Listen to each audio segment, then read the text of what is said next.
안녕하세요. 김다니엘입니다.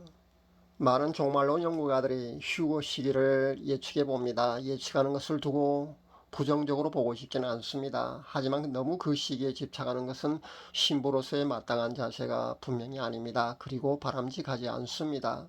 그보다는 신부로서의 자격을 갖추기 위한 신부 단장에 초점을 맞추는 것이 옳다는 겁니다. 휴거는 분명히 봉인되어 있습니다. 그 시기는 성부 하나님의 고유권한이기 때문에 예수님도 성령님조차도 그 시기에 대해서는 몰라서 알려주시지 않으시는 것이 아니라 고유의 역할과 상호 존중 때문에 그렇게 함구하신다고 보는 그런 견해가 옳을 겁니다. 그런데 사실은 휴거 시기만 봉인된 그런 비밀이 아니고요. 모든 미래에 되어질 일은 그 시기가 봉인되어 있다는 겁니다. 그래서 예언적 계시는 그 시기가 주어지지 않는 것이 맞습니다. 그런데 예수님께서 언제라고 알려주셨다. 성령님께서 음성으로 그 시기를 말씀해 주셨다. 천사가 언제라고 그렇게 그 시기를 알려주셨다. 그렇게 그 시기에 대해서 그렇게 언급하는 그런 메신저가 있다면 그 사람은 가짜 메신저라고 여러분 보셔도 됩니다. 세상이 참으로 급박하게 돌아가고 있습니다. 지금은 그 어느 때보다도 들려오는 세계 정세를 예의주시하면서 그렇게 기도하면서 늘 깨어있는 그런 삶을 살아야 할 때가 아닌가 생각해 봅니다. 정보의 홍수 시대에 살고 있기 때문에 자신이 조금만 신경을 쓰면 언제든지 최신 지구촌 소식을 우리는 금방 들을 수가 있습니다.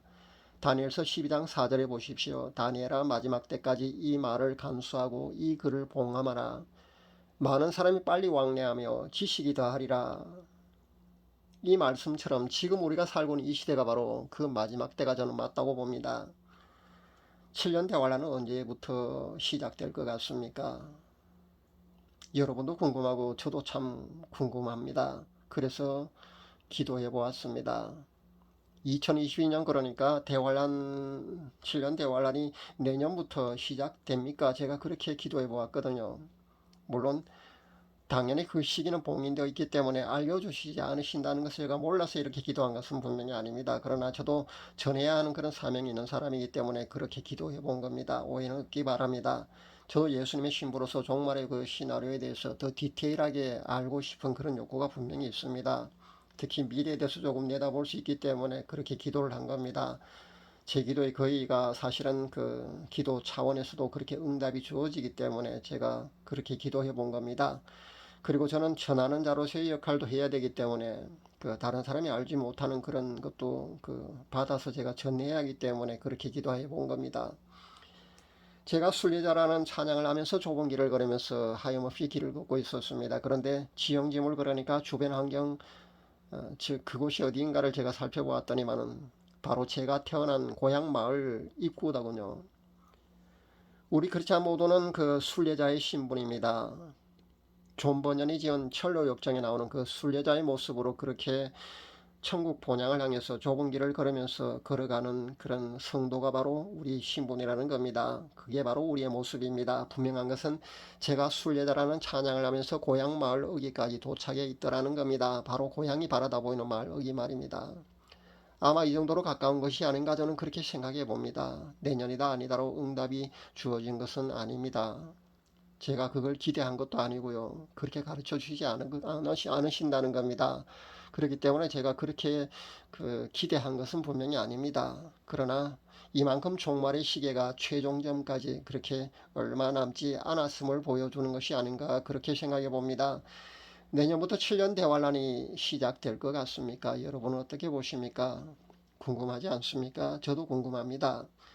하나님의 주권이므로 물론 하나님이 결정하실 겁니다. 그러나 예수님이 말씀하신 그 무화과 나무의 비유로 본다면은 내년 그러니까 2022년이 7년 대환란이 시작될 수도 있다는 점을 분명히 말씀드립니다. 유력하다는 것이 맞다는 겁니다. 신부들은 늘 기도하면서 깨어있는 삶을 살아야겠습니다. 전 환란 전 휴거의 가능성을 열어둡니다마는 환란 중 휴거로 그렇게 봅니다. 환란 중간 휴거로 못 박는 것보다 환란 중 어느 시점으로 저는 그렇게 봅니다. 그리고 두 번, 세 번 휴거가 발생할 것으로 그렇게 보지도 않고요. 단 한 번 휴거가 발생할 것으로 봅니다. 환란 중 휴거로 본다면은 우리가 어느 정도의 기간은 환란 속에서 믿음을 지키면서 나아가야 되는 겁니다. 특히 바로 우리 앞에 그 현실로 다가온 hin신으로 인한 그 핍박과 고난을 우리는 잘 이겨낼 수 있어야 합니다. 오늘 질병관리청의 소식을 보았는데 1차 접종까지 전 국민 70% 접종을 마쳤다는 그런 소식을 전하고 있더군요. 80% 접종을 아마 일단 자기네들의 목표로 삼고 있는 것을 볼 때 그 후는 아마 강제 접종을 하지 않을까 저는 예상해 봅니다. 그때쯤이면 아마 강제 접종 법안도 아마 국회에서 현재 발의되어 있는데 이번에도 막을 수 있을지 모르겠습니다만은 그때쯤이면 아마 통과되지 않을까 저는 생각해 봅니다. 그래서 그런 환경이 조성되고 강제로 접종 해야 하지 않을까, 그렇게 강제 접종이 일어나지 않을까 저는 그렇게 생각해 봅니다. 대비해야 될 줄로 보입니다. 잘 견뎌낼 수 있기를 바랍니다.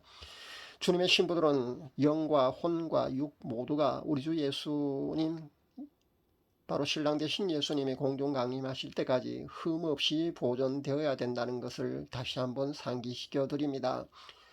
데살로니가전서 5장 23절 말씀 말입니다. 우리 인간 고유의 DNA 변형을 가져올 수 있는 hin신을 우리는 절대 신으면 안 된다는 겁니다. hin신을 절대 맞으면 안 된다는 것을 다시 한번 말씀드립니다. hin신을 맞으면은 우리 인간 고유의 DNA 변형을 가져오기 때문에 우리의 육이 흠없이 보존되지 않기 때문에 안 된다는 겁니다. 명심할 수 있기를 바랍니다.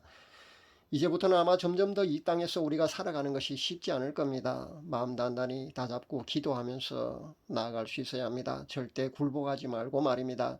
우리 주님 오실 날이 그만큼 가깝다고 여러분 보시면 됩니다.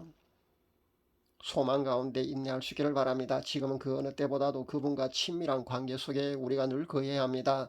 성령님의 인도하심과 충만하심 그리고 보호하심이 사랑하는 주님의 신부 모두와 함께 하시길 기도드립니다. 마라나타. 감사합니다.